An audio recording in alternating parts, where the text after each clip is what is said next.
Touchdown, Chargers!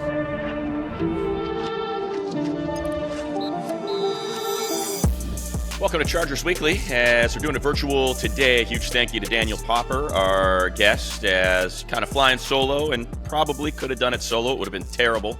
People get tired of hearing me drone on and on. So bring in somebody who knows a heck of a lot about all of the stuff that Charger fans are seeking right now, and that is information on how this team is going to improve itself from what was a heck of a season.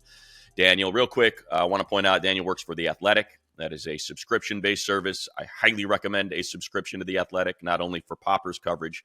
He's the best in the business as far as I'm concerned in the NFL, but all the draft coverage from our friends over there is sensational, and obviously all the other sports they cover in town, also great. So subscribe to it. They're great people. They do great work, and they're some of the best beat writers no matter the sport. So, Pop, thanks for coming, and I think I'll lead into the article you posted a little bit earlier this week, because you kind of broke down the salary cap situation for this upcoming offseason for the Chargers and how dramatically different it is from what Joe Hortiz had to work with last offseason.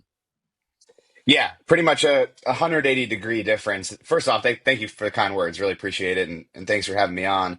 But yeah, I mean, last year when Jim Harbaugh and Joe Hortiz took over this thing, they were more than $50 million over the cap. Now they're $63 million under the cap.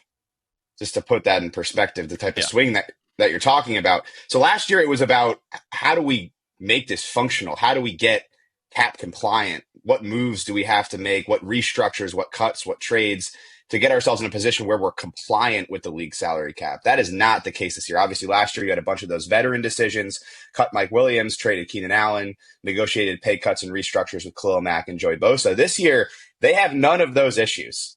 There is no weight of having to get compliant. It's all about flexibility now. And the big question is, how do you use this space appropriately and in the best fashion to improve a team that was a solid club this past season, making the playoffs and winning 11 games. And there are obviously a bunch of options in terms of how you use that money to build the roster here in the offseason.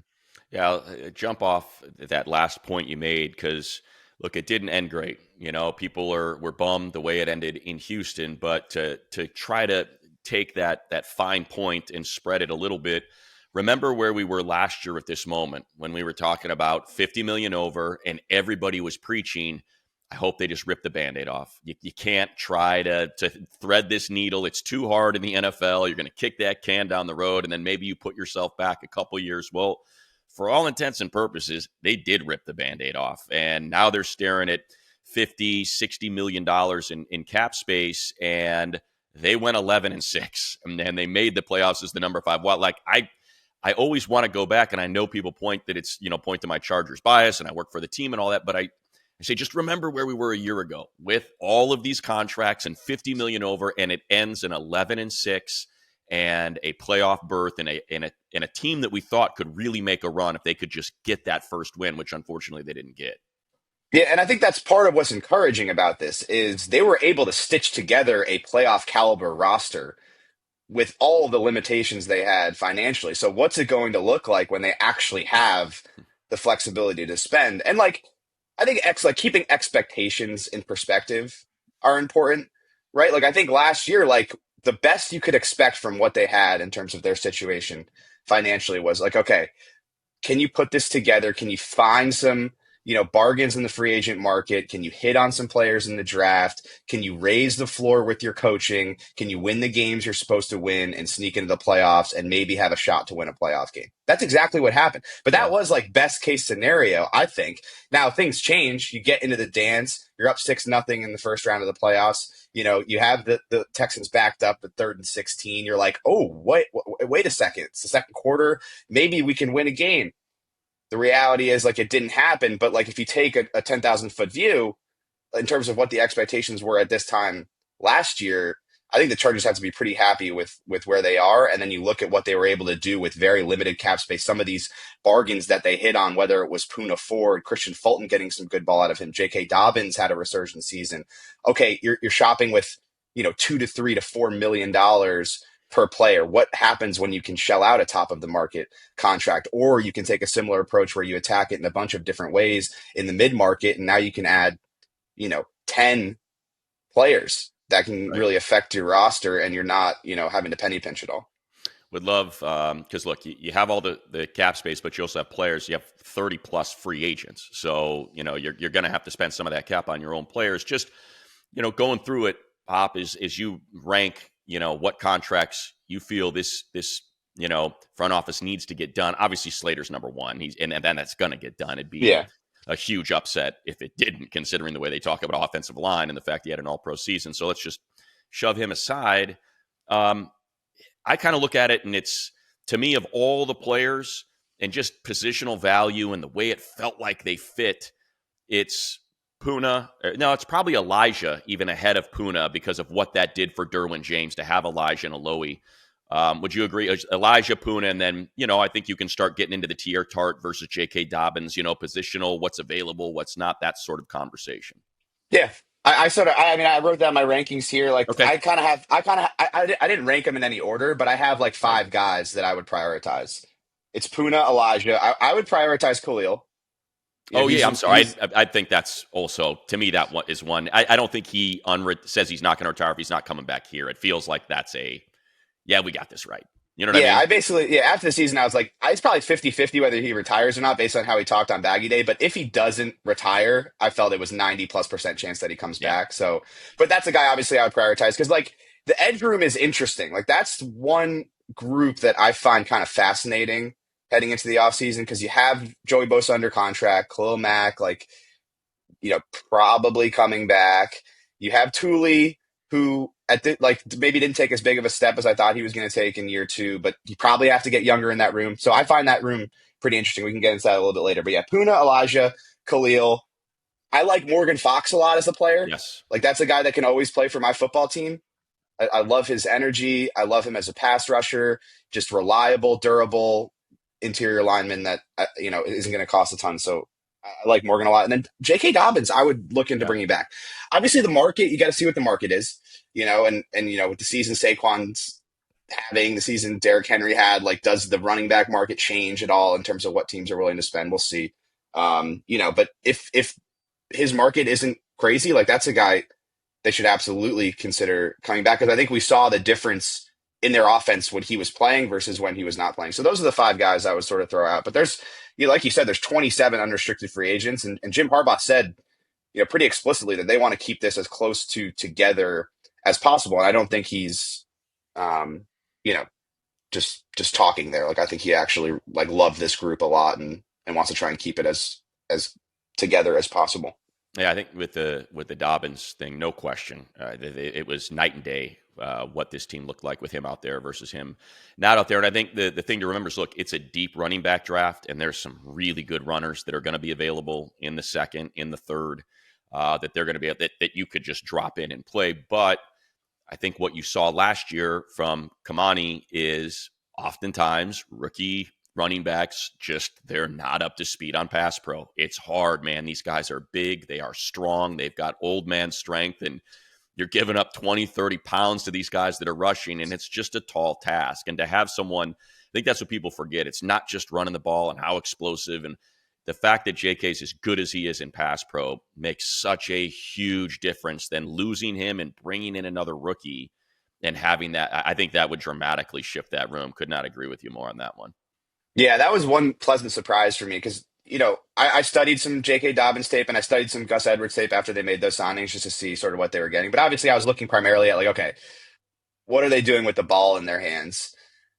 When I got to watch J.K. Dobbins with the Chargers, the one thing that jumped out is, like, this is an elite pass protecting Yeah. back.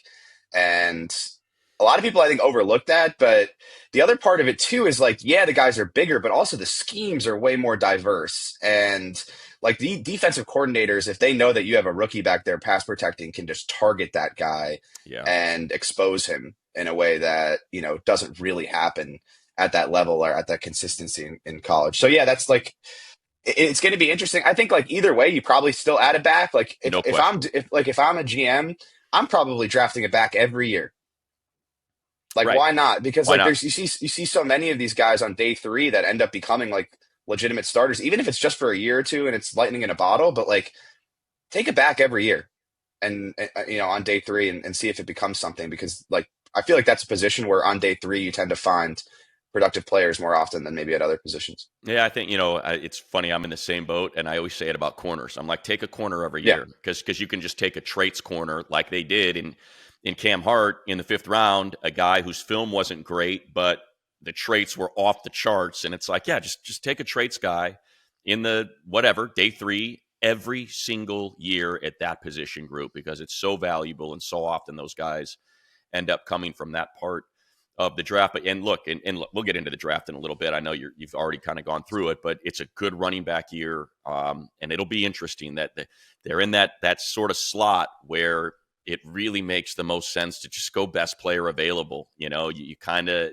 when you're in that back end of the first round, you've got so many needs that maybe went ahead of you for folks. It's not a great quarterback year, so that doesn't help you as much because you don't get the value of the guys sliding back because so many quarterbacks were taken. I'd be floored. I mean, I assume both those guys will be taken, so you're picking kind of 20 instead of 22. But anyway, off of that, just kind of to what you think and what for people that don't know kind of how it works, what you think a Rashawn Slater extension looks like and how it affects the amount of money they might have to spend in the free market to maybe get, and you know what everybody's looking at, and if since he doesn't give him a second franchise tag, which is starting to sound like maybe they're not going to, the way that I'd be floored if they didn't, but if T. Higgins is available, it's such a perfect fit for this team, I think.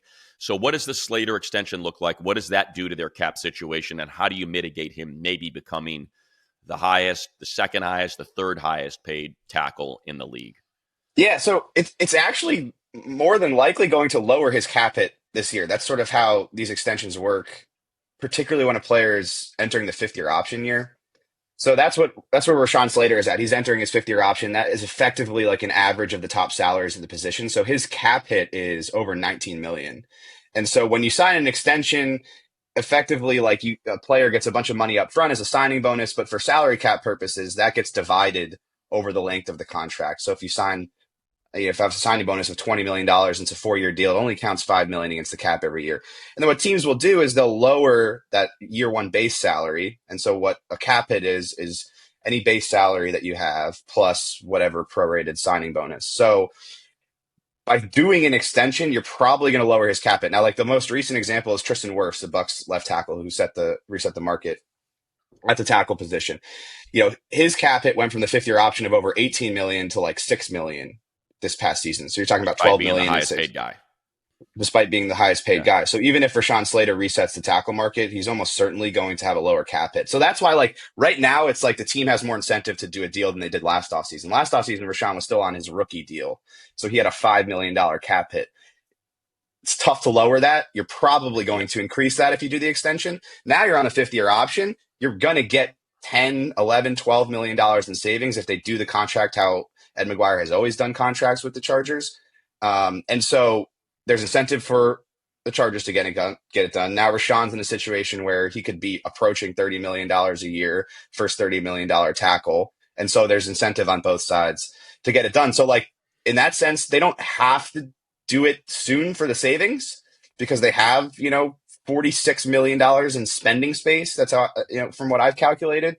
But it should give them even more flexibility. So I think there's incentive on the team side to get it done. And also, like, you wanted to see him play in the system, in the program for a year. And I think he proved that he's a long-term player, for this team, for this franchise at that position. I think when they drafted Alt, there was some question there of, if Rashawn gets hurt again, is this you're taking the best player that you think is best for your team, which I don't think there's any question looking back on it that they would change anything with what they did with that number 5 overall pick. But also, like we saw in Las Vegas, if need be, you can move him to left tackle, find another tackle and move forward at a much lower number. But to me is, what Coach Harbaugh said after the season, just you're talking about having arguably the best tackles in the league, and that allows you to do a lot of different things. So I would suspect he'll get paid. And the other thing that you brought up in that article that everybody, because of Spotrac or Spot Rack, however you want to pronounce it, can see is that Joey's got a big $36 million next to his name, and there's no way that stays the same. It's just a question of, is it do they renegotiate, and do they kind of change some things and get a longer term extension, or do they take an $11 million hit and move on and save $25 million? What does your gut tell you there? My gut tells me that the cap hit is untenable. And Yes. so that's usually how I go about things, is like just follow the money. So like something has to happen there. Right now he has the highest cap hit of any edge rusher in the league in 2025. And so, Joey still can make plays. But I think at this stage of his career, like paying him at the very top of the market doesn't make sense. Now, like, I think they are in a flexible position, so they don't have to do anything necessarily.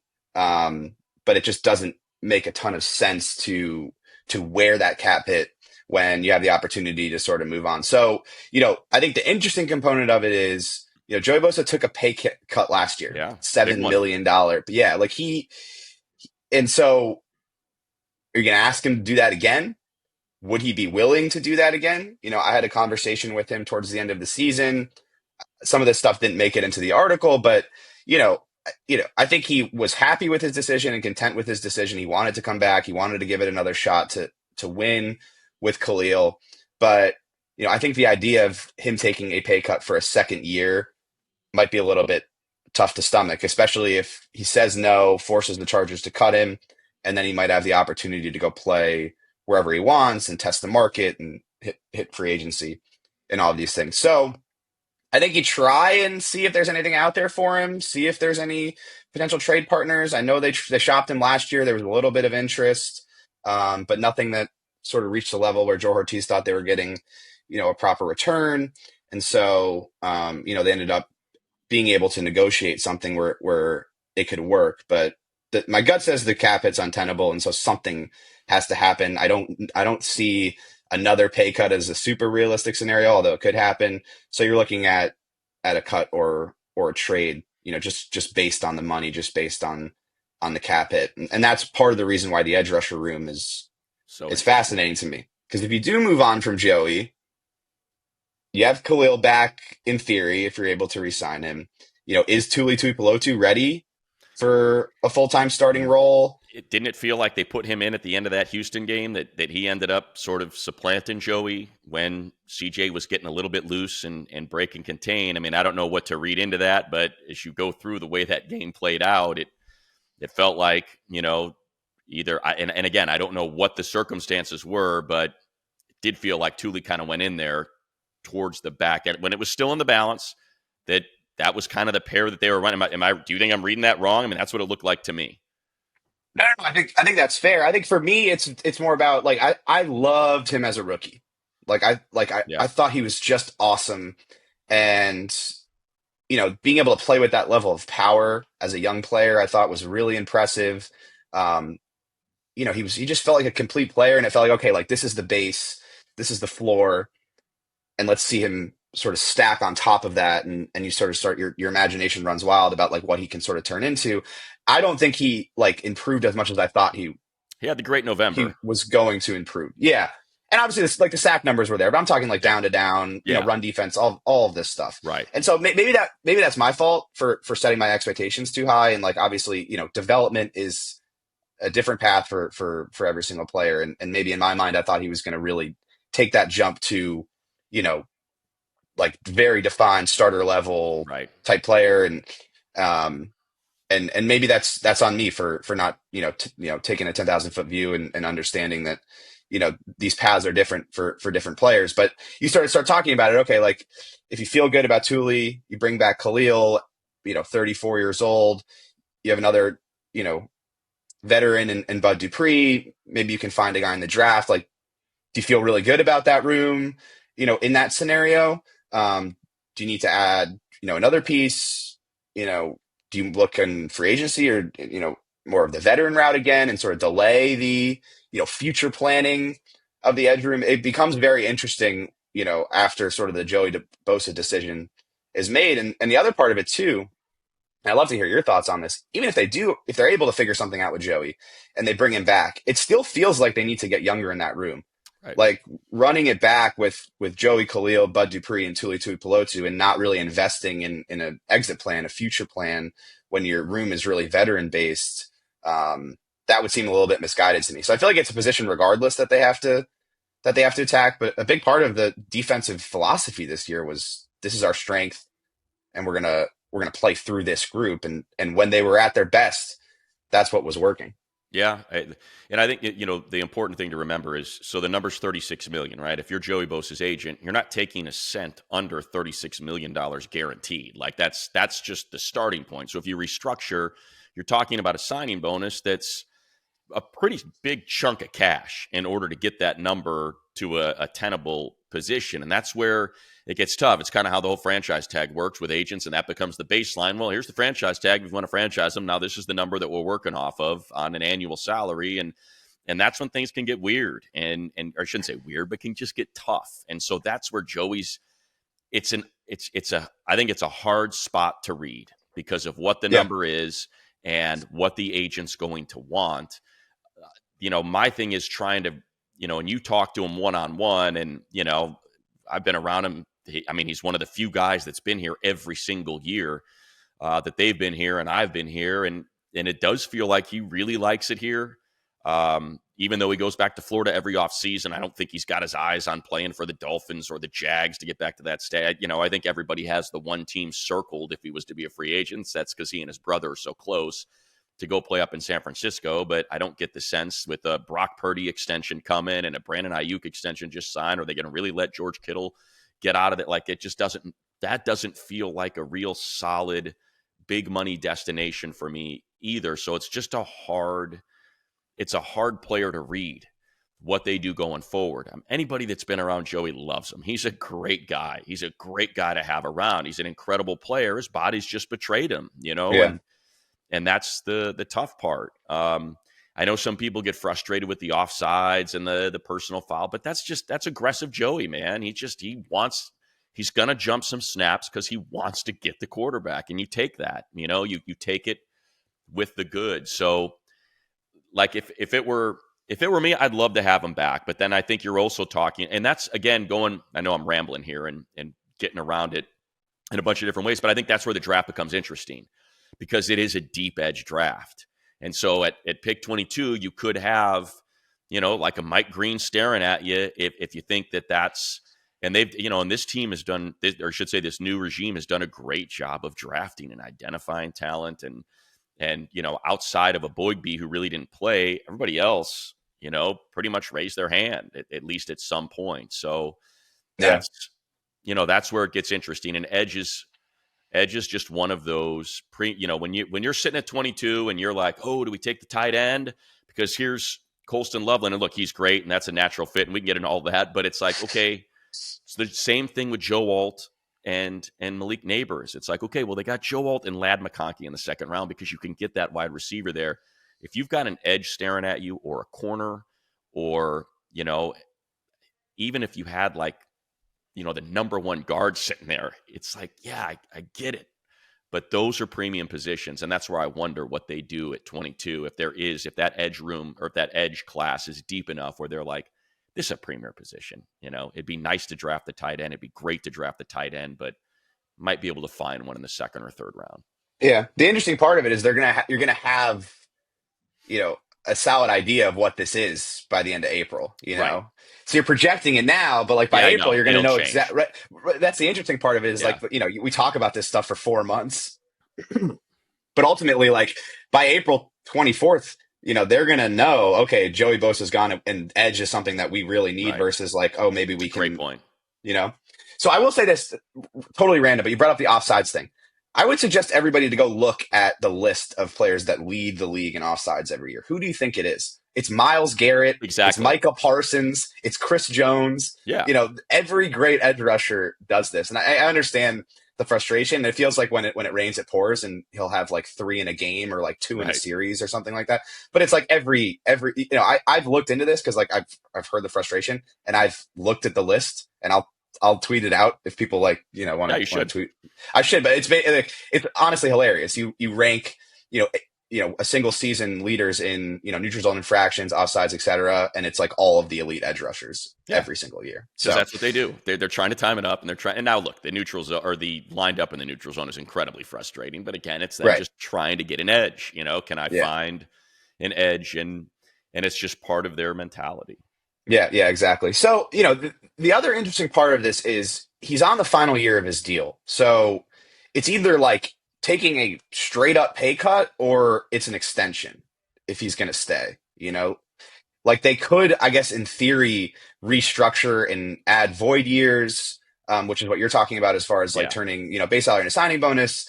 But then you're talking about, okay, if you turn, let's say, that, he's a $12 million base salary. Let's say they turn 11 of that into signing bonus and prorate it over 3 years. Now you're looking at like a $7 to $8 million dead money hit after next season when his contract voids. Like, is that something that you want to do? Because in reality, what you're doing is you're kind of stringing it along, right? Like right. you're trying to keep the window open as long as possible. And so, you know, if he's going to stay, it feels like an extension situation, but are you really going to extend a guy that's had all of these injuries, which honestly just sucks. Like Yeah, when the guy is healthy, like that Raiders game, man, it was so fun to watch him play in that season opener when he was like feeling good and just the effort that he was playing with. You could see how badly he wanted it, how he was really making impact plays, not just as a rusher, but like in some scramble situations, chasing guys down, and then he gets hurt.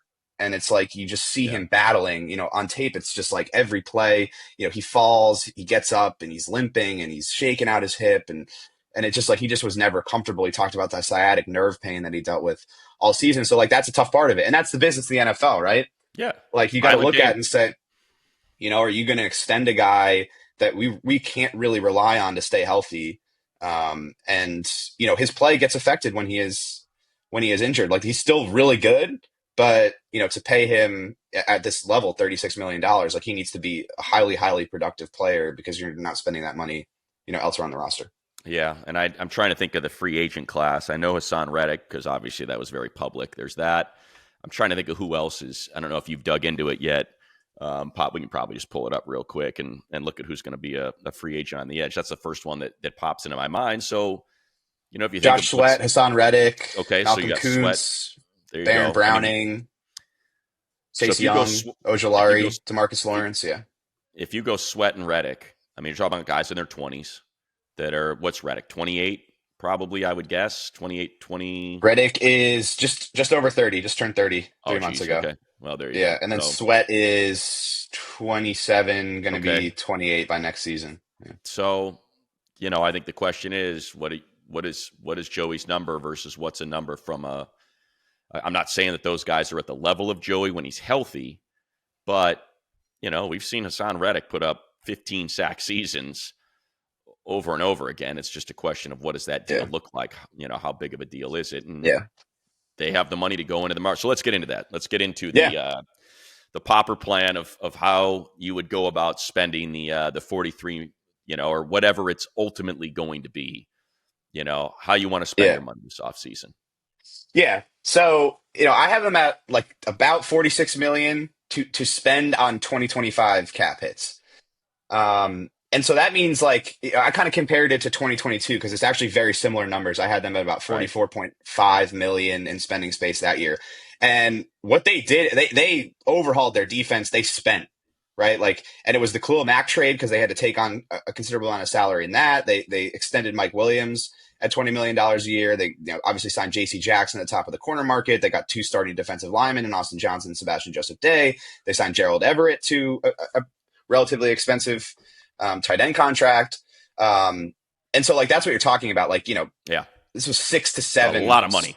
6 to 7 like high caliber starters, or what they thought were going to be high caliber starters. But that's obviously like a cautionary tale in spending money, right? Like you can have Right. space and you can make all of these moves, but they have to be What kind of the right impact did all those moves. guys make? And with all that money spent, how would you rate compared to what Joe Hortiz did with veteran minimum contracts for Poona Ford Right. and Pierre Tart and Elijah Mold and then Yeah. J.K. Dobbins? Look at the difference, and Right.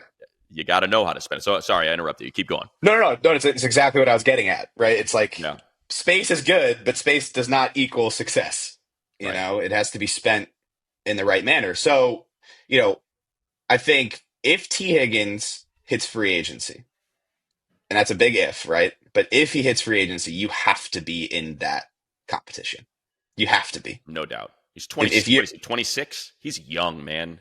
I think he's 26. I think he's yep, 26. 26, and I think turning 27 during the season next year. It might be a Yeah, little bit before the season.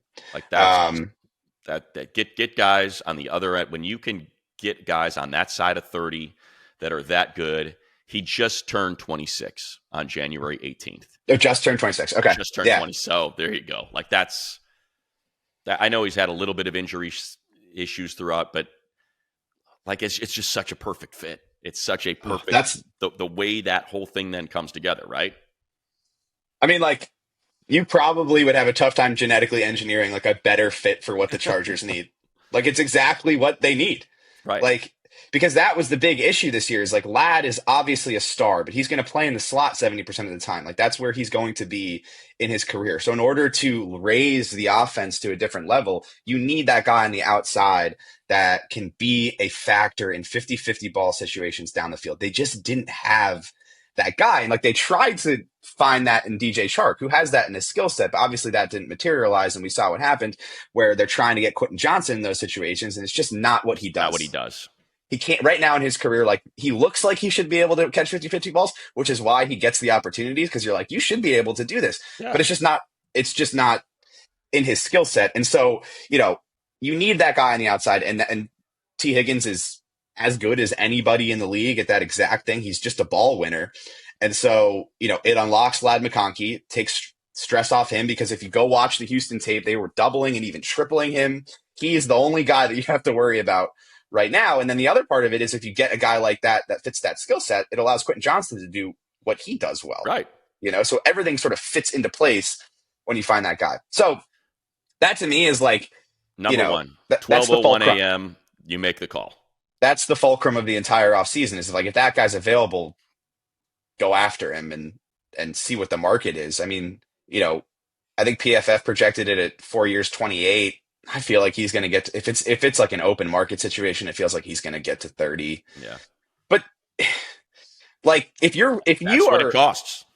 If you are real about contending for Super Bowls, like, that's a guy that you should absolutely be after. And obviously Joe Hortiz is going to be very familiar with him, having been with Higgins and the Bengals in the division for a long time. Now, after T Higgins, like, there's not really anybody in the receiver market that like excites me considerably, which is fascinating, which is like why I call it the fulcrum, right? Because if this guy's available, okay, then receiver, that has to be like your priority to go after this guy. But if he goes elsewhere or doesn't become a free agent, then I think the priorities change, because it's a lot of like elder guys, it's like Amari Cooper and DeAndre Hopkins and Stephon Diggs, right? Yeah.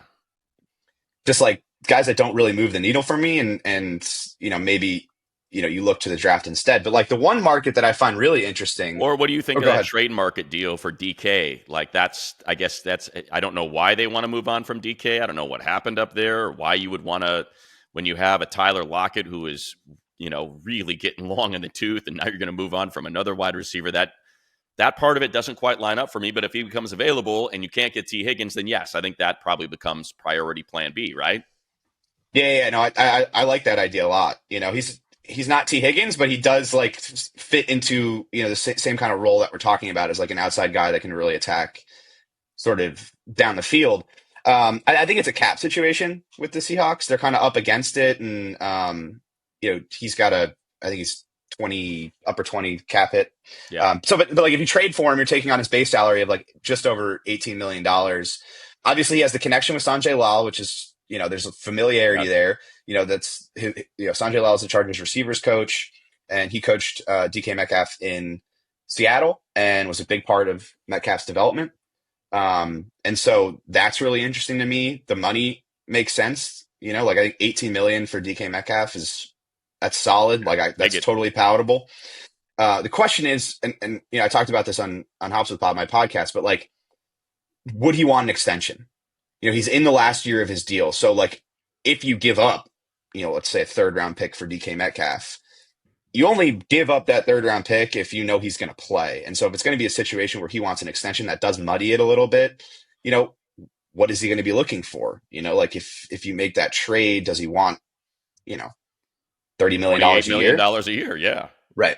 That's where it gets a little bit hairy. But like, if it's a situation where they can give him a 3rd round pick and get him in at 18 million and he'll play for a year in your system, and then you can figure it out after that, I think that makes a ton of sense. So yeah, like the trade market is obviously another avenue that you absolutely have to look at. But the other position I was going to mention in terms of free agency is guard. Yes. And listen, I'd love to hear your thoughts on this because I watched the film from the Texans game, and like I just don't see a scenario where Joe Hortiz and Jim Harbaugh watch that tape and are like comfortable with what they have on the offensive line, The particularly interior on the three, yeah. interior. Yeah, exactly. Like there's a certain way that they want to play offensively. They want to be enforcers. They want to be physical, and they want to dominate the line of scrimmage. And that Yep. did not happen in that game. And so, like, I think that a lot of people are looking elsewhere, but to me, like, that is the philosophy. And so the fact that they weren't able to do that in the biggest stage tells me that like that's somewhere they're going to attack this offseason. Now, obviously, Trey Pipkins was hurt, didn't play. Jamari Salyer didn't have a very good game, but the guard market is deep.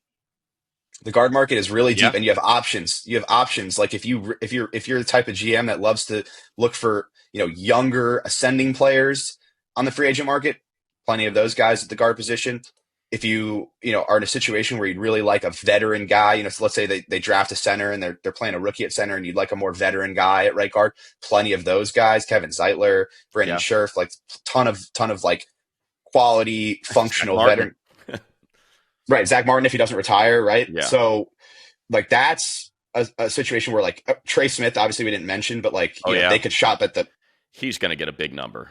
Right, but that, and you hurt your chief competition in the process, by the way, of doing that. I mean, you had to kick one guard out to tackle because your tackles were so bad, and now you're down to the strength of your offensive line. If you can cut a leg out from under that table, that's a big win right there.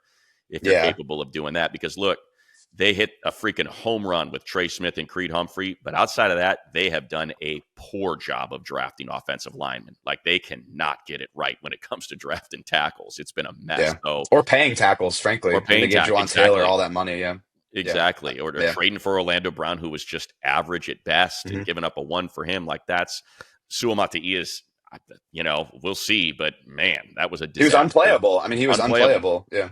So to me, that's an interesting one because he's one of the best guards in the league, and you can take him away from your competition and force them to have to figure that out as well. It just, to me, that's probably going to be a pretty big number.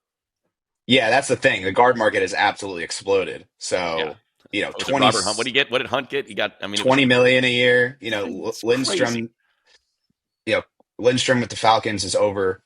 He's at like 20 and a half now. He's like top of the market. So, but like young guard hitting free agency with the way the market has exploded, like, are you going to pay $25 million for a guard? Or like, I think the free agent class is deep enough where you could shop mid-market. But the interesting thing is, like, I think, like, Trey Pipkins was battling through a lot of injuries this year. I give him a ton of credit. Will Freeze is 27. He's 27. Right. There's a bunch of these guys that are, So, I give Trey a lot of credit. You're good. I give Trey a lot of credit because, like, he's a tackle. Like, that is his natural position. And it's where he played in his entire career. And they come in and they're like, play guard. And he's like, all right. And he goes in and, like, he was functional there. Yeah. And you have to give him credit for, not complaining and doing what the coaches asked him to do and battling through a bunch of stuff this year. But I wrote about this in the cap piece. They paid him as a tackle. Right. Now he's a guard. And so that changes things because the contract they signed for him was really reasonable as a starting right tackle. And now this is the third year of that contract. So this is going to be the biggest cap hit of the deal. And so now it's over $9 million for Trey Pipkins. At right tackle, okay. At right guard, the market is different and that changes. So now instead of paying him a lower half of the league contract for tackle, you're now paying him a top half of the league contract at guard. And so can you find a better option than Trey Pipkins for $9.5 million? And the answer is, in year one of a free agent deal, the answer to that is probably yes. And so that's going to be really interesting to me, sort of how they approach the interior. Because to me, like, I think that it's like pretty clean. There's a deep free agent guard market where you can find a starter there, and then bring Bradley Bozeman back as a backup, draft a rookie, and that feels like a quality solution to the interior line. Yeah, it's if because of their cap situation, and it feels like the Colts are going to have to do a lot of moving around this offseason. Like, it's too bad Ryan Kelly has just had the injuries that he's had, because that would where heck just take 2/5 of their offensive line and drop them in and be good with it. But Yeah. last year, and that was sort of the interesting. We thought for sure, especially when they brought on Nick Hardwick to be their assistant O-line coach, we're like, oh, they're gonna, there's so many of these centers just floating around in the third, fourth, fifth round, Norzad, Bordellini, and all of them, that it would have just kind of fit perfectly. But I think that also speaks to this. Looks like it was a team that really did operate on a best player available sort of, draft board, vertical as opposed to horizontal. So centers, look, interior linemen, you find them all, that's, again, we talked about premium positions when it comes to first round and your first round picks, and how oftentimes that is just maybe the way you go, unless, I can't remember the guy's name. What's the guy's name? Tyler, what's his last name out of Alabama? Tyler Booker. Booker, yeah. Like if he's sitting there at 22, okay, I get it. That's a different deal. And you talk to people around that program and they say, yeah, this is the straw that stirs the drink on the offensive line. This is the leader. This is the guy that got everybody in line. And okay, great. That I get. Otherwise, yeah, you wait until those middle rounds, especially at center. And that's a way you can try to, Yeah. especially with this coaching staff, you can try to figure out that position. Yeah. Yeah. And I think last year, Bradley Bozeman's very familiar with the scheme.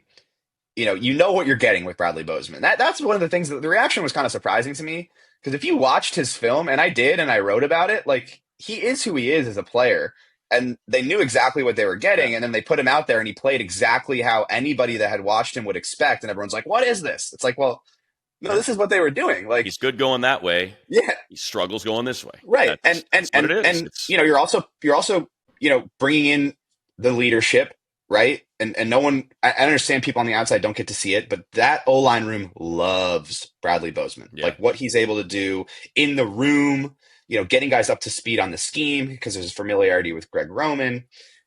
All that stuff matters, and like he played more snaps than anybody on the offense. Like I think he gave them exactly what they were expecting. No and question. So, they felt like, okay, we go get Bradley Bozeman. He was like under $1 million against the cap. We'll stopgap it. He'll help sort of integrate everybody into the news program. And then, we'll figure this out sort of next year. And I think like it worked fine. Like 11 wins, they made the playoffs, guys, like exactly. It did go how they expected. Right. Exactly. Yeah, their starting center was a $900,000 player, Right. And that's what it had. And he played over 1,000 snaps. Yeah. Yeah. That's what it had to be. Yeah. It's just the reality of the situation. So, right. Okay. So let's shift from free agency. And I'll say this, let me just make sure I pull this up real quick, because, I think you look at Will Dissly and, trying to figure out what the tight end room clearly needs. They need a stretch tight end. They need to find someone that can get downfield. I think Will played his tail off and had a heck of a season. There's no doubt about that.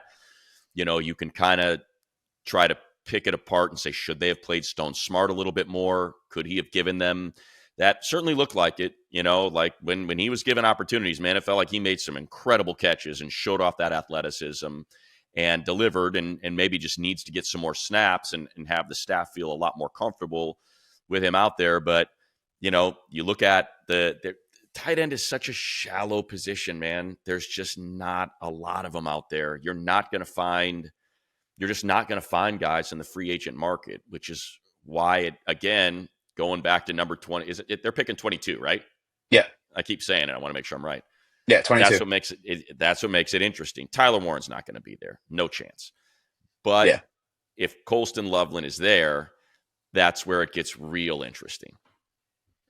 Yeah, I mean, I'd love to see Justin Herbert be able to grow with a young, dynamic tight end. It's just the one thing that we really haven't seen in his career, because he had Hunter Henry, who left, and that combo was fantastic. And huge Justin's mistake letting season. him walk. Just a massive mistake letting that guy walk. I think that I think they had their number and they weren't going to go above it, and it came down to what, $500,000 a year or something like that. And I get it. He missed agree. the season. He had injury issues, but at the same time, it's like, hey, our quarterback just had a rookie campaign for the ages, and this was his favorite. Like this was 1B to Keenan Allen's 1A when it came to what he looked for, especially in the red zone. It's like, just Just let your 21-year-old quarterback have it, man. Just give it to him and Yeah. figure out the money somewhere else. Yeah. Yeah. And it stinks because Hunter went to New England and they've just been so bad that Yeah, like he's just, yeah. And he stayed healthy the entire time. He hasn't right. missed Like I think any time yeah. whatsoever. Yeah. So So, anyway, I interrupted but you, but yeah, no, it's exactly right. Like, so they let him walk. It's Jared Cook. It's, Gerald Everett.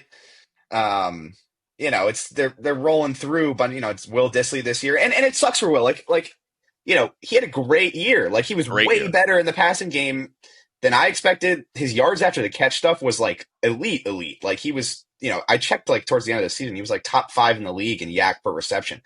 And I actually told him that in the locker room and he was like floored. Yeah, And I was like, you're an athlete, Will. And he's yeah. like, He's got a slow little down. wiggle All out right. there, man. It's like, slow. He's making guys miss with his jump cuts. It was hilarious. Yeah.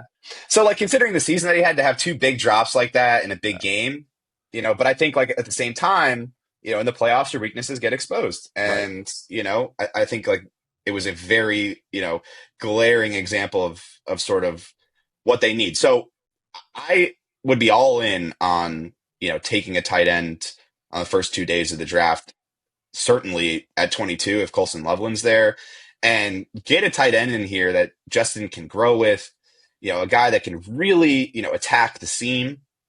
I think we saw Stone Smart do some of it, but I think the issue with Stone is there's a ceiling on what he can be as a blocker. And there are certain things that you have to do as a tight end in this offense. And I think Stone Smart has improved as a blocker, but at a certain point, you're looking at, you know, Tucker Fisk and Scott Matlock, who played a lot of those, Yeah.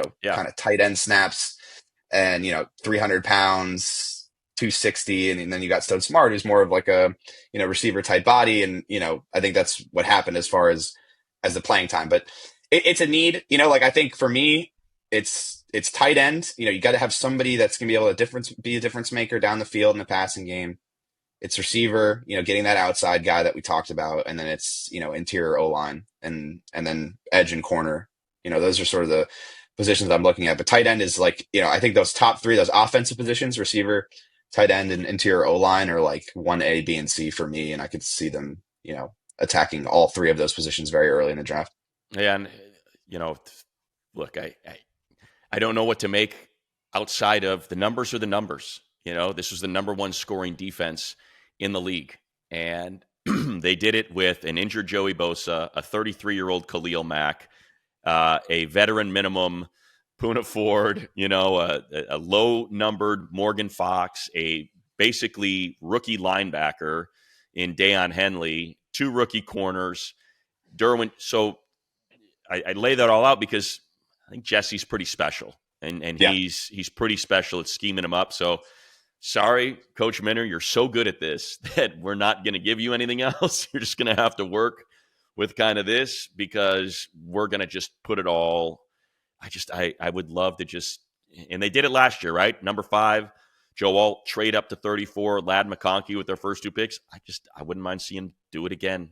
Do it again. Maybe it's either tight end or it could be, if Booker's there, that interior O lineman, and then in the next round, it can be wide receiver or tight end or center or guard in that round. I would just love to see them get that side of the ball sort of right with this one more draft, considering how well they did with Joe Alt and Ladd McConkey last year.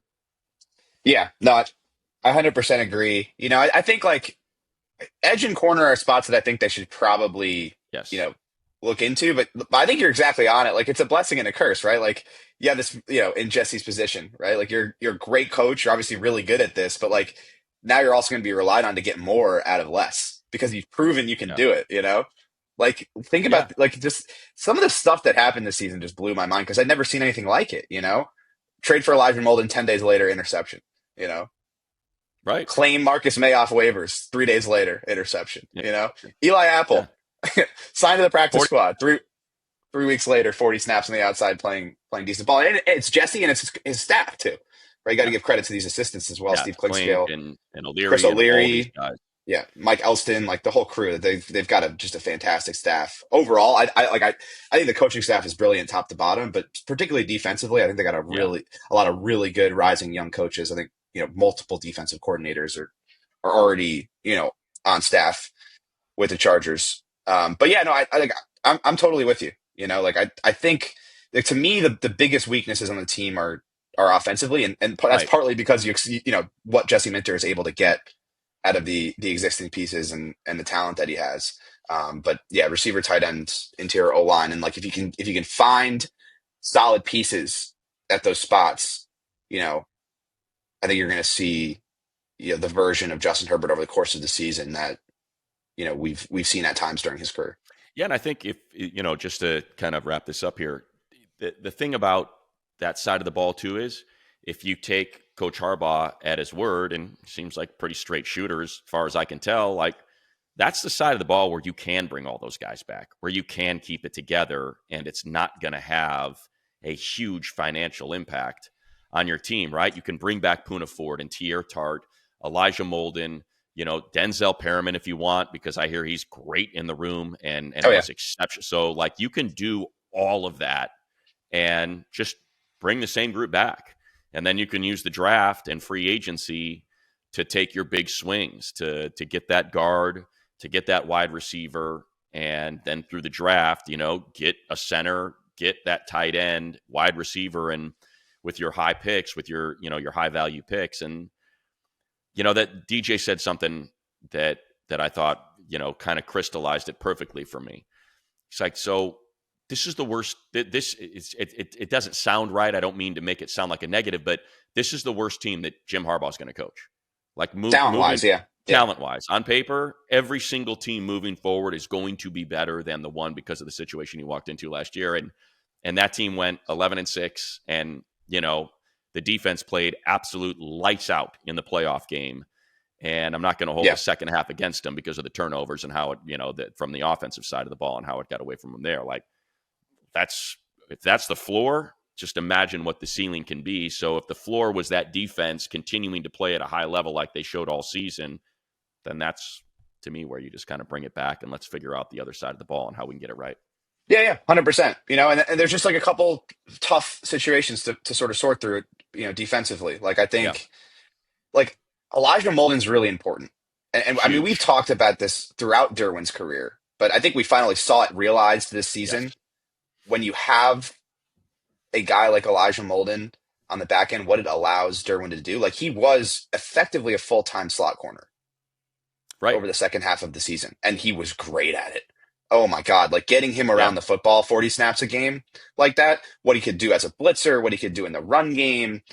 He was like, he looked like his old self because they were able to play him closer to the line of scrimmage because they had Elijah Molden. Yeah. So like He's got to come back. I think he's got to come back. He wants to be here. Like, can they work something out? But Alohi Gilman and Elijah Molden on the back end, you love that safety pairing because of what it allows you to do with Derwin. And then, the other one is, as we talked about, is Joey and the edge room and sort of figuring that out. But the interesting part of the defense is like they got two rookie corners, fifth round corners playing starter level football for them and making plays. So like who are these guys in the fifth round, in the fourth round? They have Right. 10 picks. They have 3 picks in the sixth round. Like, who are some of these guys? Like, maybe you can draft some traits guys on defense on day 3 and throw them into this ecosystem, and you're Yeah. getting starter level play, which is like, it's a change, right? Like, in the past Yes. here, like, those picks were just, throwing darts at a wall. Now, it still is that, but Yeah. they've proven that they can find legitimate guys there. So, and you feel like the coaching is going to elevate it. So I think you work through a couple of those things defensively, but I think for the most part, like you keep it as is and bring some of these guys back and add some talent, young talent, and you expect it to be close to a top 10 unit every year, regardless of who the players are, and then you really attack the offense to get it into a place where it's a little bit more consistent. Yeah. I'm trying to get the age on Elijah. I don't know. I can't find it. But anyway, so it's Elijah, Lowy, both young players, right? Derwin, for all I Yeah, mean, he's pretty much still he's a very 26. young Elijah's player. 26. Yeah, so there you go. You got a 26-year-old. And then you've got, for really all intents and purposes, a rookie linebacker in Deion Henley. And if Colston can be healthy, I still have full faith that he's going to be a Yeah, special player in this league. So now you've got 100%. the youth of Aloe and Elijah. In front of that, the youth of Dayon, and Junior outside the youth of Cam Hart and Tariq Still, like it's really exciting to think about what this defense can be as all of those players enter their prime and they're on these affordable deals. I should say enter their prime, but get a little bit more experience under their belt and in this system for another year, Right. and what that can free the front office to do in the draft and in free agency for the other side of the ball. Yeah, and that's what's going to be super interesting about this is just the continuity aspect of it. Like I can't remember the last time, you know, there was this much continuity and this many reasons for optimism about why that continuity should lead to improvement on both sides of the ball. And so like, yeah, the defense was really good, but now all these guys are going to be in it for another year, and instead of having to learn a new playbook in April, they're just stacking. And it's Yeah. the same thing offensively. Justin Herbert has gone through so many different offensive coordinators. Really, only once in his career did he have the continuity from 21 to 22 with Joe Lombardi, and he, got hurt in Got hurt. the second Yeah. week of the season, so we never really got to see that realized. So, 11 wins, make the playoffs. You keep the coaching staff intact.